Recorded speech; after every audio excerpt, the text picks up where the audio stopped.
Sa nakaraang kwento natin ay sinusubukan ng ating bida ang mga bagong kasanayan na kanyang nakuha at ang huli niyang sinubukan ay ang kasanayan ng bracelet na tinatawag na Black Blade's Edge at pinuntirya niya ang bato. At sa pagpapatuloy ng kwento, pagtapos niyang maatake ang bato gamit ang Black Blade's Edge ay tinignan niya naman ang nawasak na bato at sinuri niya ito at napag-alaman niya rin na ang bawat pag-atake gamit ang Black Blade's Edge ay nagtataglay din ng sumpa. Kaya naman ibinaling niya ang kanyang pansin sa mga kaluluwa at naisip niya naman na dahil ganoon ang taglay na kapangyarihan ng bracelet ay pinaplano niya na gusto niyang ipagsama ito sa iba niyang mga kasanayan.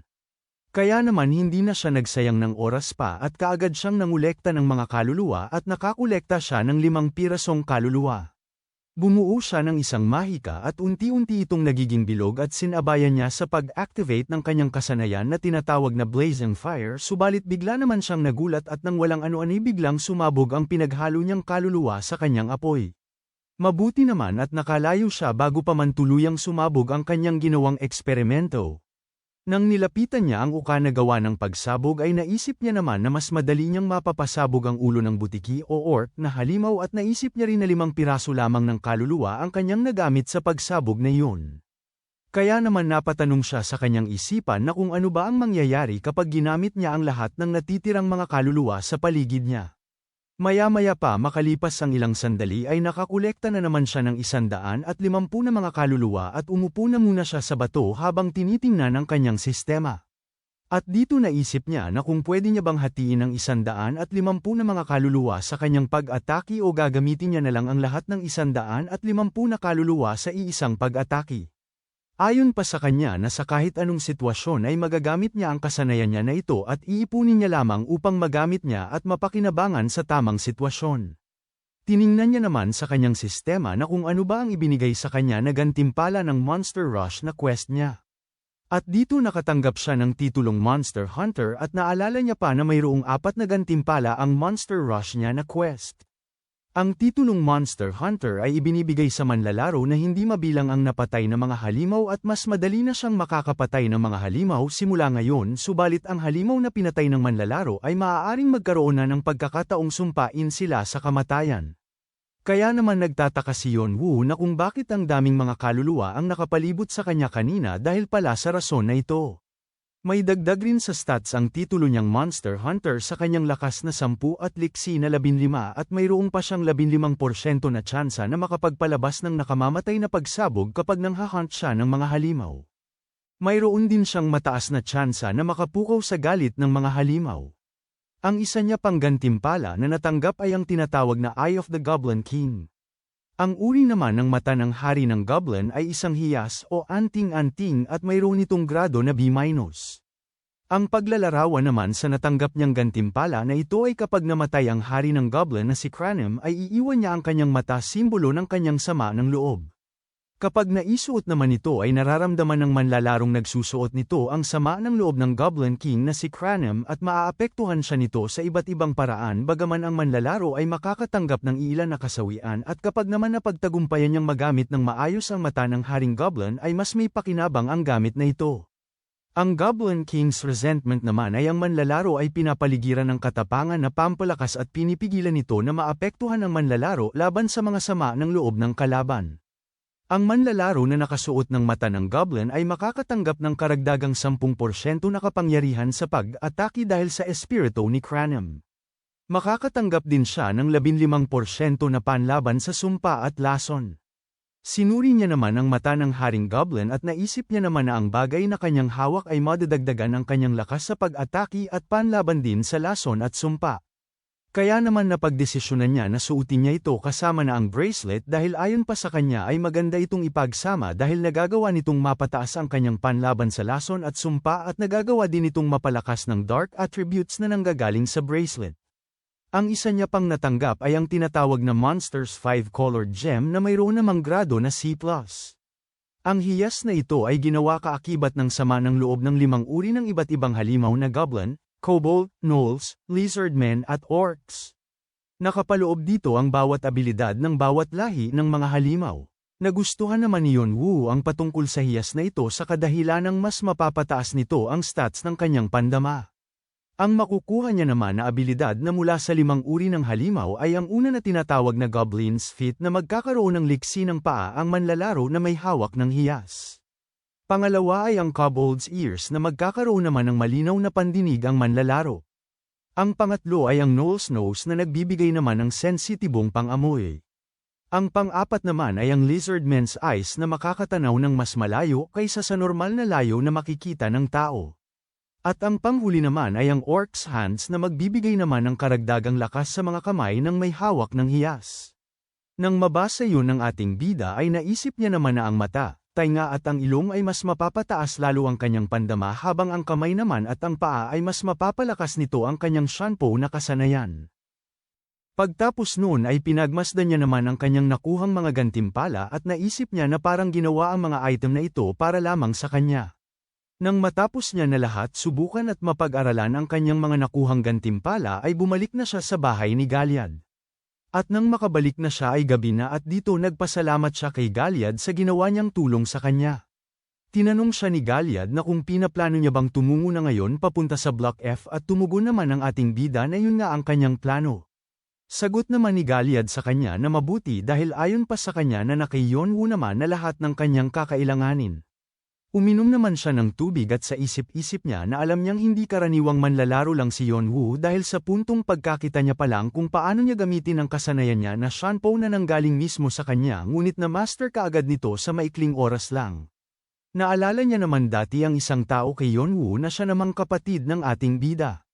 Tiningnan niya naman ang ating bida at ayon pa sa kanyang isipan na nagtataka lang siya kung may kaugnayan ba silang dalawa dahil ang lahat ng pumasok sa tore ay may kanya-kanyang nakaraan at ang nakaraan na yun ay ang kanilang determinasyon kung paano sila magpatuloy umabante marahil kung hindi dahil doon ay wala silang rason upang iwanan nila ang kanilang sariling mundo upang pumasok sa napakahirap na larong ito. Nagsalita naman si Galliad at nagulat naman ang ating bida. Kaagad namang inilapag ni Galliad ang sandata sabay sabi niya na dalhin niya ang espadang ito bago siya umalis. Nagtatakang tanong naman ni Yonwoo na kung para saan yan. Ipinaliwanag naman ni Galliad na ang espadang ito ay pagmamay-ari ng huling nakalaban niya at napakaganda ng espadang ito. Kaagad namang binuhat ni Yonwoo ang espada habang sinasabi ni Galliad sa kanya na gamitin niya ang espada kung gusto niya o kung hindi niya gustong gamitin ito ay pwede niya itong ibenta sa misteryosong mga ngalakal dahil mahal ang halaga ng espadang yan. Habang binubuhat ng ating bida ang espadang ito ay sa isip-isip niya naman na maganda ang balanse ng espada at napakatalas pa nito at napasabi na lang siya sa kanyang isipan na maganda ang espadang ito. Ibinalik niya na sa sisidlan ang espada at sa isip niya na maganda nga ang espada subalit ang kanyang pangunahing sandata naman ay nakafocus lamang sa iisang kamay kagaya ng punyal o maikling espada. Kaya naman napagdesisyonan niya na itatago niya muna ito at ebebenta na lang kagaya ng iminungkahi ni Galliad sa kanya. Nagtataka naman si Galliad at tinanong niya si Yonwoo na kung paano siya naging kalaban ng Arang na grupo dahil ang kanilang pangunahing punong tanggapan ay nasa Block F at malamang ay magiging hindi ito madali simula ngayon sa kanya. Nanlaki naman ang mata ng ating bida pagkarinig niya ng sinabi ni Galliad at nagtatakang tanong niya naman na kung ano ba ang ibig niyang sabihin. Nagtataka rin si Galliad at napatanong na kung hindi niya ba kinakalaban ang Arang na grupo. Ipinaliwanag naman ni Galliad na ang palawit sa espadang ito ay simbolo ng Arang na grupo. Lalo pa nanlaki ang mga mata ng ating bida at napatanong siya sa kanyang isipan na hindi lang pala sila simpleng scavenger lang na galing sa Arang na grupo subalit galing sila sa Asher Sword Clan. Naisip niya naman na ang kanyang kapatid at ang kanyang kagrupo na Artia ay nilabanan nila ang scavenger na grupo at doon na nagpakita ang Arang na grupo na isa namang organisasyon ng Human Farm at naalala niya rin ang biglaang pag-alis ni Con at Doyle at napagtagpi-tagpi niya naman sa kanyang isipan ang mga bagay na ito. Ayon pa sa kanyang iniisip na kung ang totoong layunin ng Arang na grupo ay ang itago ang katotohanan na sila ang humahawak sa scavenger na grupo sa pamamagitan ng pagsabi na pinapanatili nilang ligtas sa panganib ang publiko. Nagalit naman siya dahil naiisip niya na si Con at Doyle ay kukonprontahin nila ang Arang na grupo pagtapos nilang malaman ang katotohanan sa likod ng patungkol sa mga scavengers. Naalala niya naman na sina Con at Doyle ay masyadong malakas subalit kapag ang kanilang kakalabanin ay ang Arang na grupo ay iba ng usapan yun. Maraming kasaping manlalaro ang hindi mabilang nakaakibat ng Asher Sword Clan. Wala namang nakakaalam kung ilan ang bilang ng mga makapangyarihan na tao na parte ng Asher Sword Clan. Ang Asher Sword Clan ay kabilang sa top 8 na mga clan sa Tore. Napatanong na lamang si Yonwoo sa kanyang isipan na kung makakaya ba ni Khan at Doyle ang labanan sila. Nakasagupa na rin ng isang beses ng Asher Sword Clan ang Artia kaya naman handa sila sa posibleng mangyari. Kapag naman nagawang asikasuhin ng dalawa ang grupong Arang ay mabilis lamang nakakalat ang balita sa Block E subalit wala siyang nababalitaan na ganoon kaya naman naisip niya na ang ibig sabihin lang noon ay sina Khan at Doyle ay pwedeng natalo sila o namatay na. Napapikit na lamang si Yonwoo habang iniisip niya na kung ano nga ba talaga ang turing niya sa dalawang yun at napatanong siya sa kanyang isipan na kung maikokonsidera niya bang malapit na kasama o malayo. Napatanong rin siya na kung gusto niya bang masama sa gusot nilang dalawa o hindi. Naalala niya naman kung paano siya itinuring ng dalawa na parang matagal na silang magkaibigan at naalala niya din ang mga ngiti nilang dalawa. Nalungkot naman si Yonwoo dahil sa kanyang naalala subalit bigla na lamang siyang nagtataka na kung bakit niya naaalala ang mga bagay na yun. Naalala niya naman ang kanyang kapatid at sinabi nito sa kanya na si Yonwoo ang palagi niyang bayani at inaasahan pa ng kanyang kapatid na hindi siya dapat mababago kung anuman ang kanyang naranasan kung gaano siya kabait na tao. Hinawakan naman ng ating bida ang orasan at ayon pa sa kanyang isipan na iyon ang huling sinabi ng kanyang kambal na kapatid sa kanya.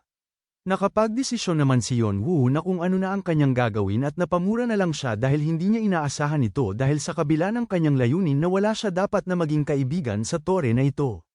Naalala niya naman ang 5 espadang nakatusok sa puso ng kanyang kapatid. Ang 3 espada ay nanggaling sa mga taong tinatawag na kings at ang isa naman ay nanggaling sa minamahal ng kanyang kapatid at ang panghuling espada ay mula sa isang tao na pinaniniwalaan niyang kaibigan niya. Makalipas ang ilang sandali ay lumabas na sina Yonwoo at Galyad at pagkalabas nila ay tinanong naman siya ni Galyad na kung nakapagdesisyon na ba siya na pupunta siya sa digmaan. Nagtataka naman si Yonwoo kung bakit alam ni Galyad ang pupuntahan niya.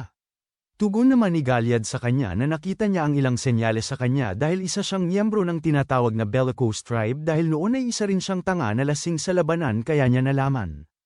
Dagdag pa ni Galyad na kapag tinititigan niya si Yonwoo ay naaalala niya kung ano siya dati dahil ang kanyang ugali at nakakatusok na mga tingin ay sinasabi sa kanya na handa siya palagi sa digmaan at ayon pa sa kanya na ang ipinapakita ni Yonwoo sa kanya ay kapareho ng una nilang pagkikita subalit sa ngayon ay nakikita niya na mayroon na siyang matatag na pananalig.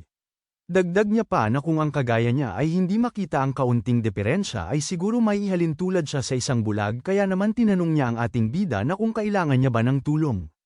Pinagmasdan niya naman si Galyad at sa isip-isip niya naman na kung kasama niya si Galyad ay tiyak siyang mas mapapadali matapos ang gusot na ito dahil kasing lakas niya ang mga rankers at baka nga kaya niya pang mag-isa na tapusin ang mga kasapi ng Arang na grupo subalit mayroon naman siyang napagtanto. Tiningnan niya si Galyad sa mata sabay tugon niya sa kanyang katanungan na ayos lang siya. Napatanong naman si Galyad na kung bakit. Sagot niya naman na ang digmaan na ito ay para lamang sa kanya. Naisip niya naman na hindi niya layunin ang iligtas sina Khan at Doyle at ang kanyang pangunahing layunin sa digmaan na ito ay ipagpapatuloy niya ang kanyang paghihigante sa kanyang kapatid at alugin ang Asher Sword Clan upang sa gayon ay maumpisahan niya na ang kanyang layunin na maipaghigante ang kanyang kapatid.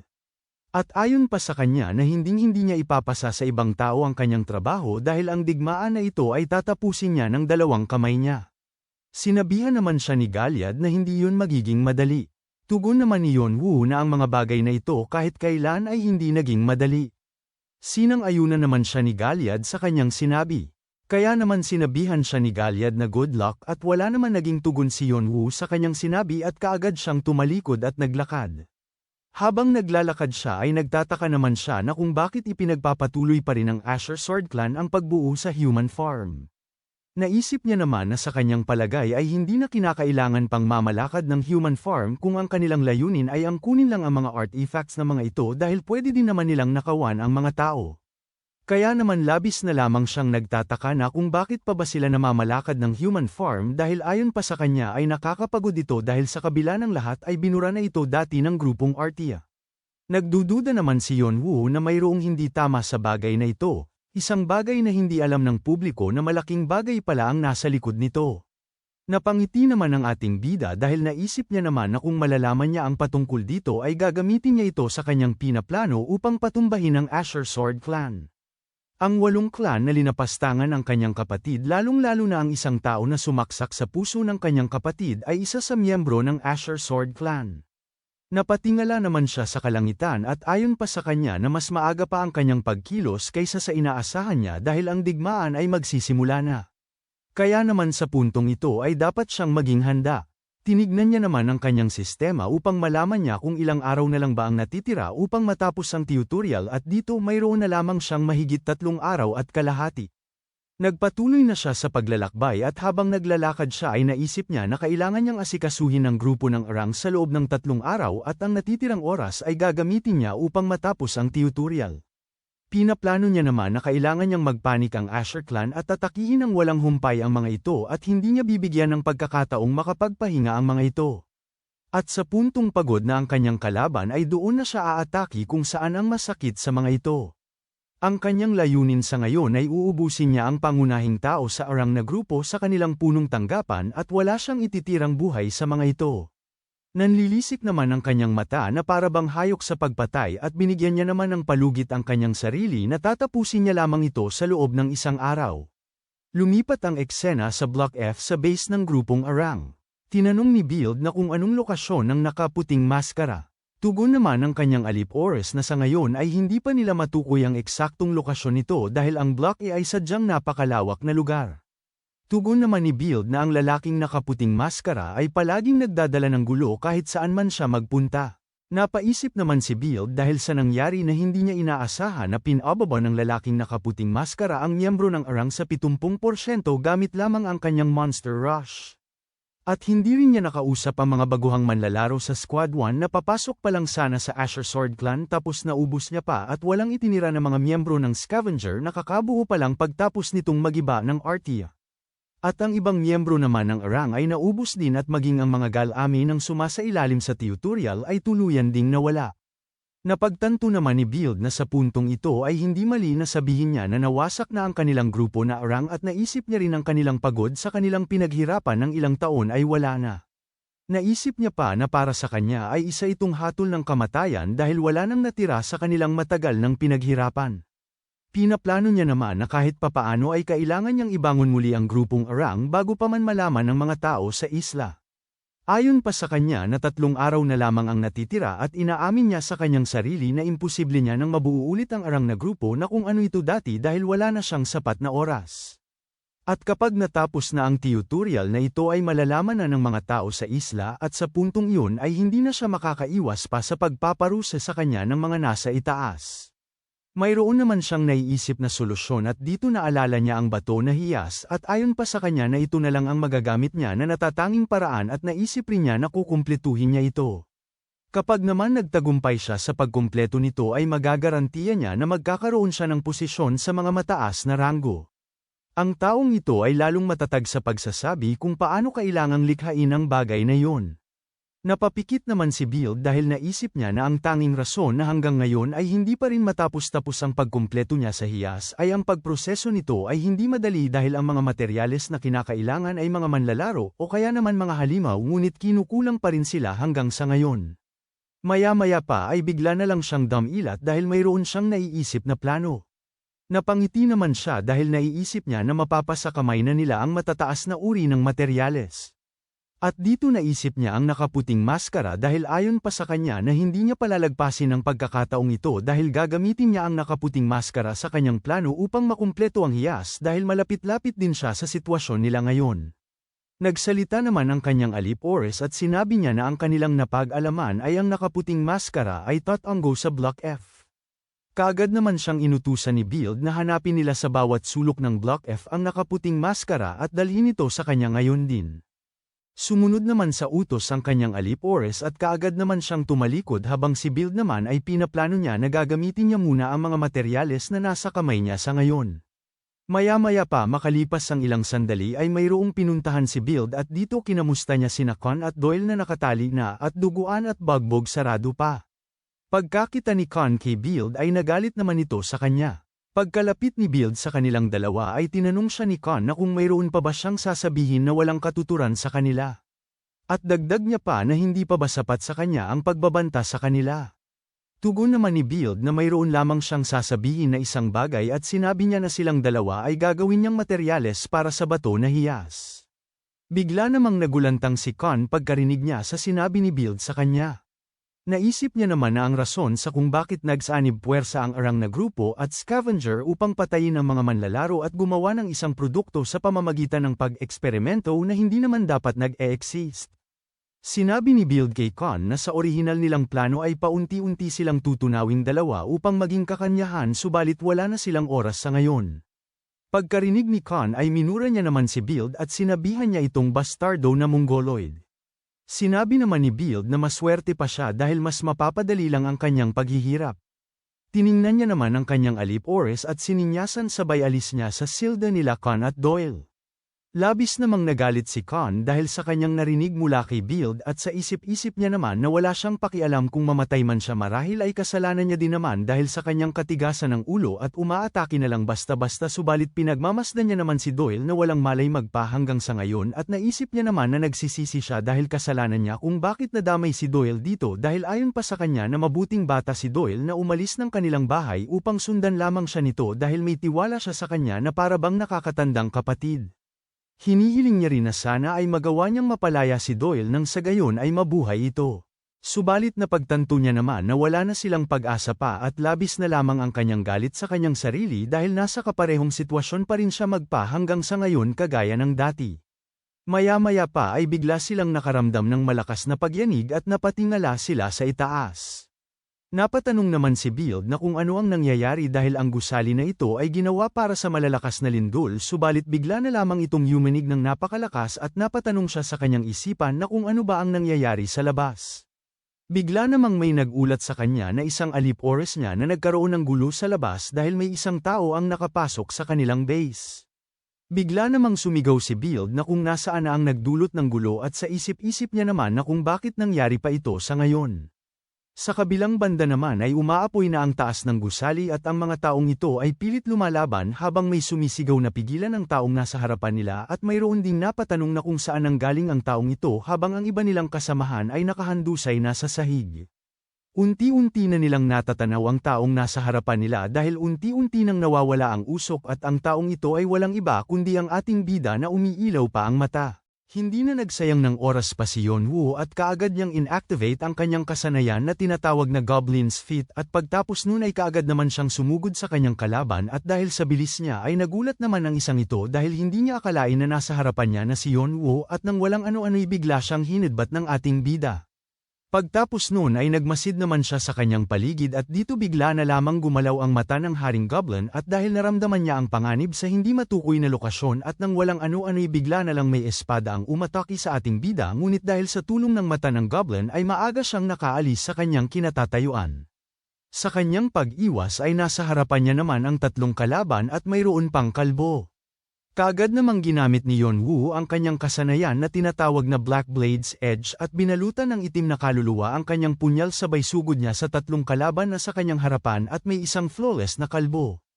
Isa-isa niyang pinagpapatay ang mga nakikita niya at sa ngayon ang bilang ng kaluluwa na kanyang nakolekta ay umabot na sa 115 at tuloy-tuloy lamang itong tumataas dahil sa patuloy din siyang pumapatay. Nagsitakbuhan naman ang natitirang miyembro ng arang na grupo at napasigaw pa ang nakahandusay na isa siyang halimaw. Bumuo naman siya ng isang mahika sa kanyang kamay gamit ang pinagsamang itim na katangian at apoy at itinapon ito sa mga tumakbo na mga mangmang at bigla namang itong sumabog. Nang makita yon ng dalawang mangmang na ito ay napatanong na lang ang isa na kung ano ba ang kanyang ginawa upang makalikha ng pagsabog. Kaagad namang ibinaling ni Yeonwoo ang kanyang tingin sa dalawang mangmang sa kanyang likuran at nang makita nila yon ay labis na lamang ang takot nilang dalawa. Naglakad naman ang ating bida sabay sabi niya na kung hindi sila susugod sa kanya ay siya na mismo ang pupunta sa kanila. Tumigil naman siya sa kakalakad dahil mayroong sumisigaw na huwag siyang gagalaw. Pagkatingin niya sa itaas ng gusali ay mayroong mga taong nakatayo. At ito'y si Build kasama ang kanyang mga alip oras. Nang makita yon ng mga mangmang na mga alip oras ni Build ay nagkaroon naman sila ng pag-asa dahil dumating na si Build at napasabi naman ang mukhang tahong na sa wakas nandito na rin si Build at dagdag pa ng isa na mukhang garapon na sa wakas ay ligtas na rin sila. Nagsalita naman si Build na ang nakamaskara na puti na naman ulit at dagdag niya pa na nagtataka lang siya na kung saan nagtatago ang isang daga na gaya niya at bigla naman siyang nagalit at napasigaw na kung sino ba siya sa kanyang akala upang pumunta dito ng mag-isa. Bigla naman pinalabas ni Build ang kanyang aura at nagtataka lang si Yeonwoo dahil ang presensya ni Build ay parang pamilyar sa kanya subalit naisip niya naman na hindi pa niya ito nakakasalamuha dati ngunit hindi niya rin naiisip na nakalimutan niya ang aura na ito. At maya-maya pa ay bigla na lang nanlaki ang mga mata ng ating bida dahil mayroon siyang naalala. At dito naalala niya na mayroong 5 espadang nakatusok sa puso ng kanyang kapatid. Ang 3 ay nanggaling sa mga taong tinatawag na kings at ang isa naman ang mula sa minamahal na babae ng kanyang kapatid. At ang huling espada ay nanggaling sa isang taong inaakala ng kanyang kapatid ay kaibigan niya. Ang lalaking sumaksak sa kanyang kambal na kapatid ay nagngangalang Leonte. Pinagkatiwalaan siya ng kanyang kapatid na maging malapit niyang kaibigan at palaging naniniwala na nasa likod nito palagi si Leonte kahit na anong mangyari. Hindi naman akalain ng kanyang kapatid na si Jungwoo na sasaksakin siya ng kanyang itinuturing na malapit na kaibigan. Si Leonte ay palaging kasama ang grupo ng manlalaro na tinatawag niyang brothers. At habang sinasaksak ang kanyang kapatid ay kinikandate naman siya ni Build. Nang malaman ni Yeonwoo na isa si Build sa kaibigan ni Leonte at nagawa niya pang commandant habang sinasaksak ang kanyang kapatid ay labis na lamang ang kanyang galit at lumabas ang umaalab niyang aura at habang naghahanda siya ng pag-atake ay sinambit niya naman ang pangalan ng kanyang kapatid sa kanyang isipan at sinabi niya na ito ang kauna-unahan niyang ereregalo sa kanya. Tinawag naman ni Build ang kanyang alip Oris na si Grant at inutusan niya ito na magpadala siya ng mensahe sa isla at sabihin sa kanila na mayroong kakaibang tao na naghahanap sa grupong Arang. Sumunod naman sa utos ang kanyang alip Oris na si Grant at papaalis na sana siya subalit bigla na lang sumabog ang ulo nito na labis namang ikinagulat ni Build at bumagsak naman sa sahig si Grant at kumalat ang kanyang dugo. Iminungkahi naman ni Yeonwoo kay Build na huwag na siyang magsayang ng oras pa at sumugod na siya kung may balak siyang umatake sa kanya. At dagdag niya pa habang tinitingnan si Build na huwag niya nang balakin pa ang tumakas at nang marinig yun ni Build ay nagalit naman siya. At napagdesisyonan niya na labanan si Yeonwoo at nang mahugat niya na ang kanyang espada ay kaagad niya naman sinabi na sa kanyang paghuhusga ay malaki ang tiwala nito sa sarili dahil sa harapan ng pintuan ng kanilang base ito dumaan at nang walang ano-ano bigla naman siyang sumugod kay Yeonwoo at habang papaatake siya ay sinabi niya naman na ipapakita niya kung gaano kawalang kwenta ang kapangyarihan ni Yeonwoo kapag kaharap niya siya. Sinalag naman ng ating bida ang pag-atake ni Build sa kanya ng kanyang kutsilyo at punyal sa magkabila niyang kamay. Pagtapos niyang masalag ang pag-atake ni Build ay kaagad naman naglunsad ng isa pang pag-atake si Build ngunit mabilis lamang itong naiwasan ni Yeonwoo at kaagad naman siya nag-counter ng pag-atake kay Build at medyo nadaplisan naman ito sa kanyang leeg. Habang tinitingnan ni Yeonwoo si Build ay naisip niya na si Build ay isa sa pinakamagaling na manlalaro pagdating sa opensa ng Asher Sword Clan. Nagtataka naman siya na kung bakit ang kagaya niya ay nandito sa mababang Arang na grupo. Napagtagpi-tagpi niya naman na ang Arang at Scavenger na grupo at ang Asher Sword Clan pati na rin si Build at ang bastardong nasa likod ni Build ay pagtapos masaksak ni Leonte ang kanyang kapatid ay sumali naman ito sa Asher Sword Clan bilang isang executive o tagapagpaganap subalit palagi na lang siyang nakakaramdam ng pait sa kadahilan ng hindi niya nakakatrabaho ang mga pinuno. Ang taong katulad ni Leonte ay mayroon palaging eskema na plano at ang Arang na grupo ay ginagawa lamang na panakip butas sa eskema na yon. Habang inaatake niya si Build ng walang humpay ay sa isip-isip niya naman ay unti-unti na niyang naiintindihan ang lahat at habang patuloy siya sa pag-atake ng sunod-sunod ay kita naman sa mga mukha ni Build na hirap siyang salagin ang bawat pag-atake ng ating bida sa kanya. Pagtapos ng sunod-sunod na pag-atake ni Yeonwoo ay nag-counter naman ng pag-atake si Build subalit walang hirap lang itong iniwasan ni Yeonwoo at tumalon ito. Hindi naman akalain ni Build na naiwasan ni Yeonwoo ang kanyang pag-atake at nang walang ano-ano'y bigla siyang sinipa ng ating bida sa mukha. Habang tinatanggap niya ang sipa ni Yeonwoo ay sa isip niya naman na dapat walang taglay na ganitong lakas si Yeonwoo dahil isa lamang itong baguhan na nakakakuha lang ng bagong kasanayan sa tutorial ng mga baguhan. Nang matapos ang pag-atake ng ating bida sa kanya ay kaagad naman itong umatras upang makapwesto habang si Build naman ay hindi makapaniwala at napatanong sa kanyang isipan na kung paano siya nito nilalabanan ng walang kahirap-hirap. Napangiti naman si Yeonwoo at kaagad niyang sinabi kay Build na walang kwenta siya pagdating sa pakikipaglaban at hindi naman makapaniwala si Build sa kanyang naririnig at dagdag pa ni Yeonwoo na kahit na parang ang galing niya sa nakaraan at tinanong niya pa na kung humi na ba siya habang ginugugol niya ang kanyang oras kasama ang mga mahihinang mga galisin na parang aso na manlalaro. Hindi naman inaasahan ni Build ang mga sinasabi ng nakaputing maskara sa kanya at napatanong siya sa kanyang isipan na kung kilala ba siya nito. Tiningnan niya naman si Yeonwoo at napatanong si Build sa kanyang sarili na kung sino ba ang taong ito. Hindi naman na nagsayang ng kahit isang segundo pa si Yeonwoo at kaagad niyang inatake si Build gamit ang kanyang kasanayan sa mahika at binitawan niya ang pinakamalakas niyang pag-atake. Pagtapos ng kanyang pag-atake bumuga naman ng dugo si Build habang hawak-hawak ang kanyang braso at duguan na ito at dahil sa pag-atake ni Yeonwoo sa kanya ay napa-atras naman ito at nagkaroon ng bakas ang sahig dahil dun. Papalapit na si Yeonwoo sa kanya at wala namang magawa si Build dahil sa sitwasyon niya na hindi man lang siya makagalaw dahil sa pinsala na kanyang natamo. Kaagad namang hinaranggan ng kanyang alip-oras si Build at pinigilan si Yeonwoo na lumapit at sumigaw pa ang isa na protektahan nila ang kanilang pinuno na si Build. Nang makita yun ni Yeonwoo ay kaagad niyang binalutan ang kanyang espada ng itim na katangian na nanggagaling sa itim na bracelet at inactivate niya ang kanyang kasanayan na Black Blade's Edge sabay atake niya sa mga hamarang kay Build at nagsitumba naman ang mga ito. Sa dami ng hamarang kay Build ay ganun rin karami ang napatumba ng ating bida gamit ang kanyang kasanayan na Black Blade's Edge. Inutusan naman kaagad ni Build ang natitira niyang alip-oras na pigilan nila ang nakaputing maskara.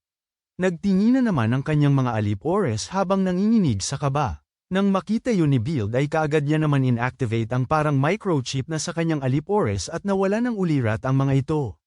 Dahil sa gigil ni Build ay inactivate niya ang kanyang kasanayan upang makontrol ang kanyang mga puppet at ayon pa sa kanya na hindi niya pa nagawang gamitin ang kasanayan na ito subalit ngayon ay kinakailangan niya ng gamitin ito.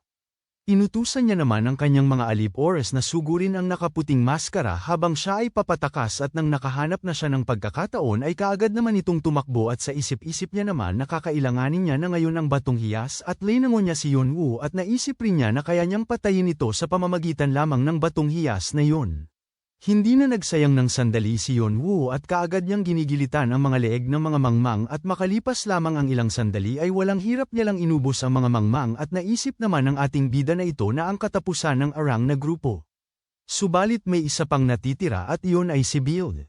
Sa kabilang banda naman sa silda ni Kon at Doyle. Napasabi naman si Kon na kung ano ba ang nangyayari sa labas dahil napakaingay sa labas.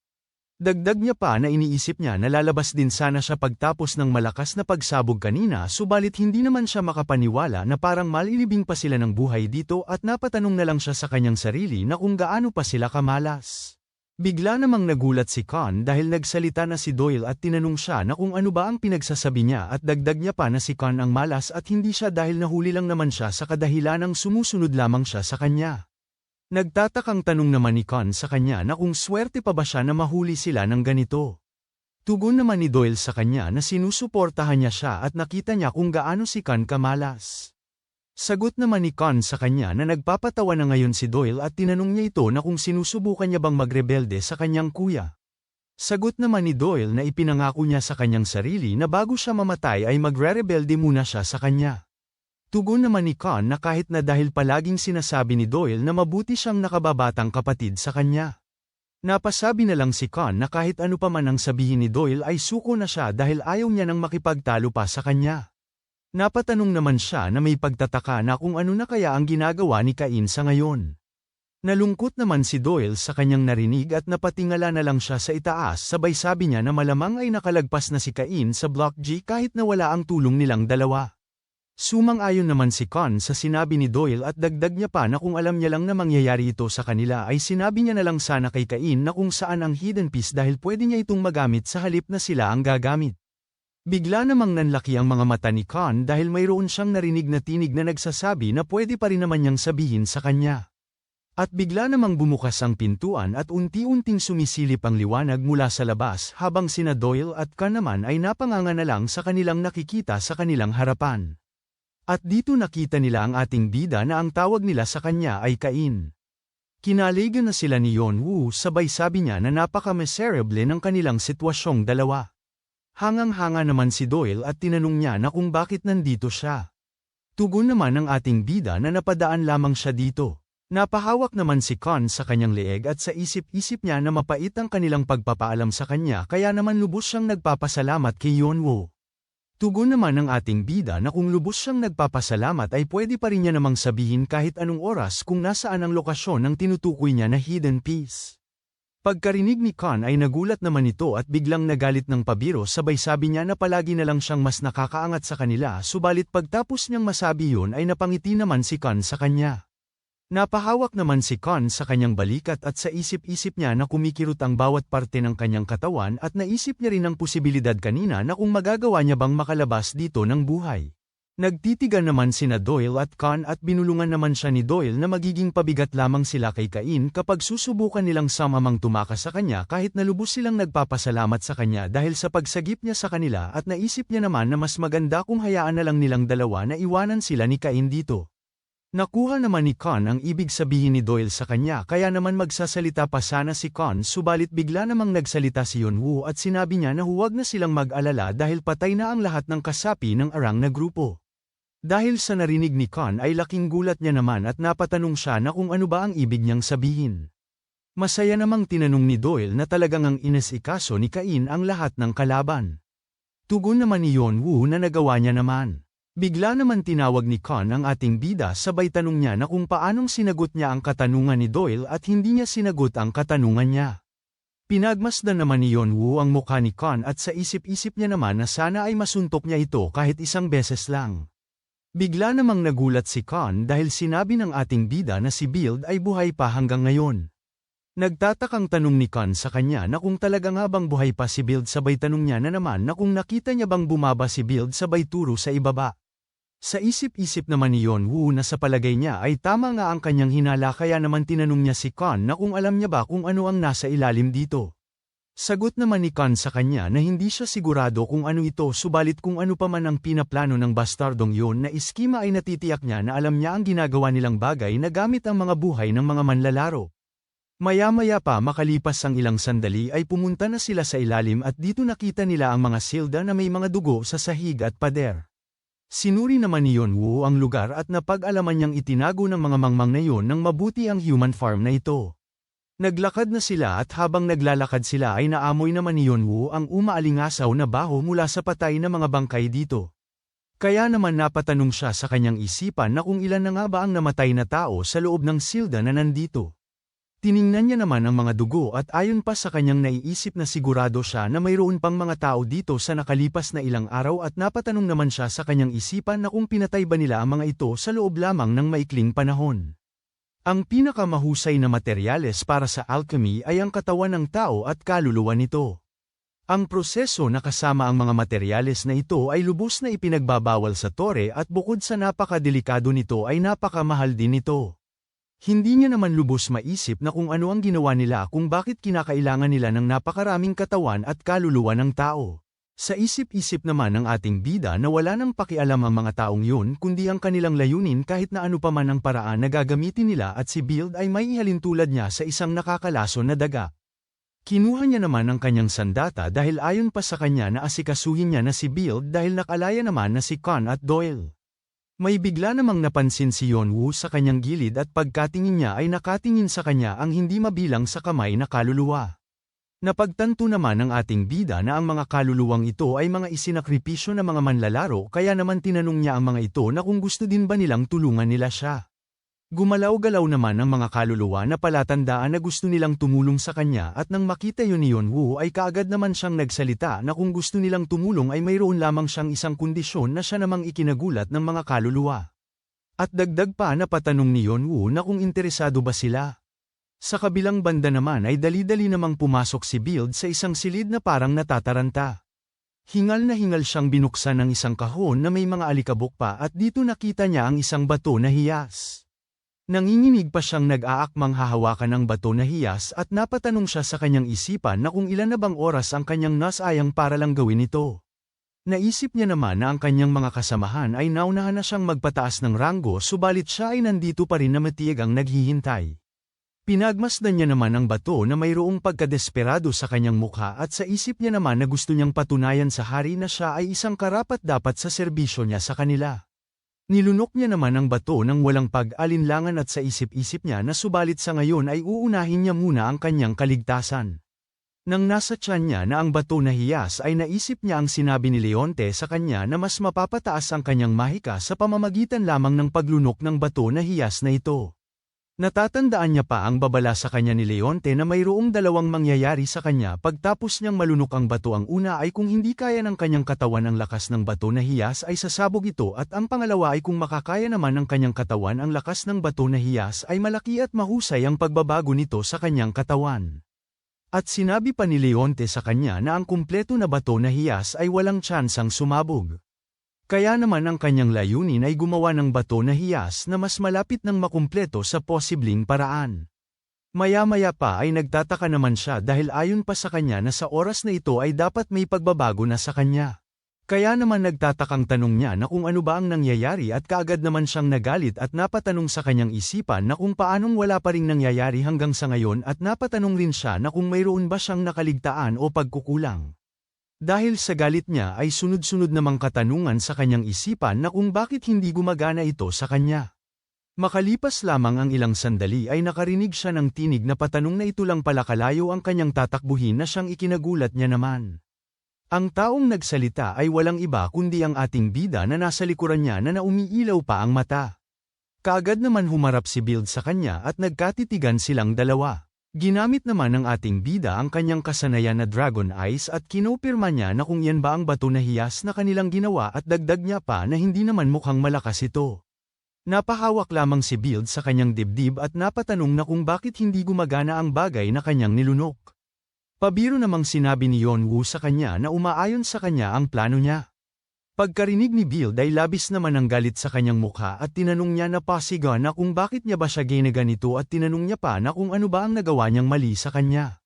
Madami namang katanungan si Build sa kanya, at isa na dito na kung ano ba ang sama ng loob niya sa kanila at kung ano man ang kanilang ginawa, at kung ano man yun ay wala na siya doon.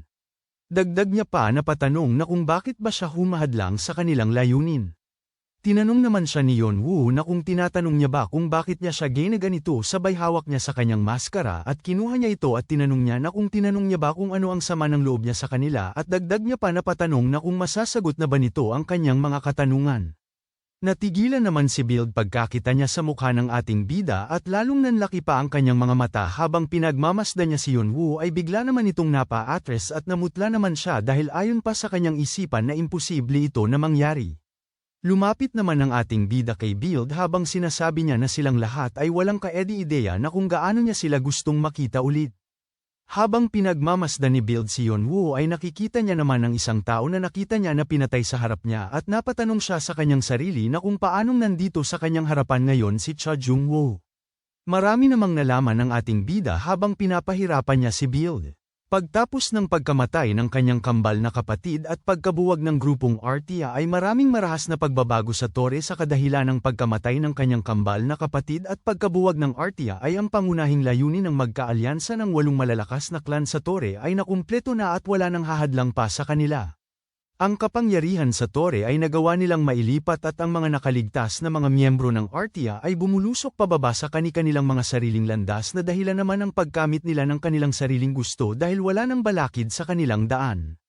Naisip naman ni Yeonwoo na gusto niyang paniwalaan na sana ay mayroong isang tao na makaramdam ng pagsisisi sa kanilang nagawa sa kanyang kapatid na si Jung-woo. Nakaupo naman siya sa katawan ni Build at naisip niya rin na hindi katulad ng kanyang kapatid ang mga desisyon na ginawa ng mga pumatay sa kanya ay parang karaniwan lang ito sa kanila. Habang si Build naman ay tanggal na ang ilan sa kanyang mga ngipin at nagmamakaawa siya na patayin niya na siya, at pinagmamasdan lamang siya ni Yeonwoo, at maya-maya pa ay sinabi niya kay Build na palagi niyang ginagawa ang kabaliktaran ng mga taong inuutusan siya. Bukod pa dyan ay maraming mga kaibigan si Build na naghihintay sa kanya. Tinawag naman kaagad ni Yeonwoo ang mga kaibigan ni Build na naghihintay sa kanya. Lumabas naman ang mga itim na kaluluwa mula sa kanyang likuran. Ang mga kaluluwang ito ay binigyan ng lakas ng itim na bracelet. Kinuha na ng ating bida ang kanyang maskara at naglakad na. Habang naglalakad siya ay sa isip-isip niya na ang mga kaluluwang ito ay nanumpa sa kanya ng pagkaalipin kapalit ng paghihiganti nila kay Build para naman sa kanilang hindi patas na pagkamatay bilang isang alay para sa bato na hiyas. Nilapitan naman ng mga itim na kaluluwa si Build habang ang ating bida ay papalayo na sa kinalalagyan ni Build. Nilapitan siya ng isang itim na kaluluwa at sobrang takot naman ni Build dahil dun. Sinigawan naman ni Build si Yeonwoo at sinabi niya na hindi pa ba sapat sa kanya na sinabi niya naman lahat ng gusto niyang malaman. Nagmakaawa naman si Build na pilit inaabot si Yeonwoo, sabay sabi niya na hayaan niya siyang mamatay ng matiwasay at pilit niyang isinisigaw na nakikiusap siya na patayin na lang siya ng mapayapa habang umiiyak siya at ang mga itim na kaluluwa naman ay nasa likuran niya na. Maya-maya pa makalipas ang ilang sandali ay nakalabas na si Yeonwoo at dito pinasabog niya ang buong base ng Arang na grupo. At sa isip-isip niya naman na sa palagay niya ay tapos na siya sa lugar na ito dahil wala naman ang natitirang miyembro ng Arang na grupo kahit ni isa at nawasak na rin niya ang base nila. Maya-maya pa ay may bigla siyang napansin at dito nakita niya ang isang bangkay at nang nilapitan niya ito ay nakilala niya naman agad kung sino ito. Napatanong naman siya sa kanyang isipan na kung sinubukan pa ba ni Build makatakas dahil nagmakaawa ito sa kanya na patayin siya subalit sa huli ay gusto pa pala nitong mabuhay. Sinuri niya naman ang bangkay ni Build at maya-maya pa ay bigla na lang itong naagnas at naiwan ang bato na hiyas na nilunok nito. Hanggang dito na lang muna mga bossing. Kung gusto mo subaybayan ang kwentong ito, mag-like, comment at mag-subscribe na rin at i-hit ang notification bell para updated ka sa mga bagong videos. Kita-kits sa susunod mga boss.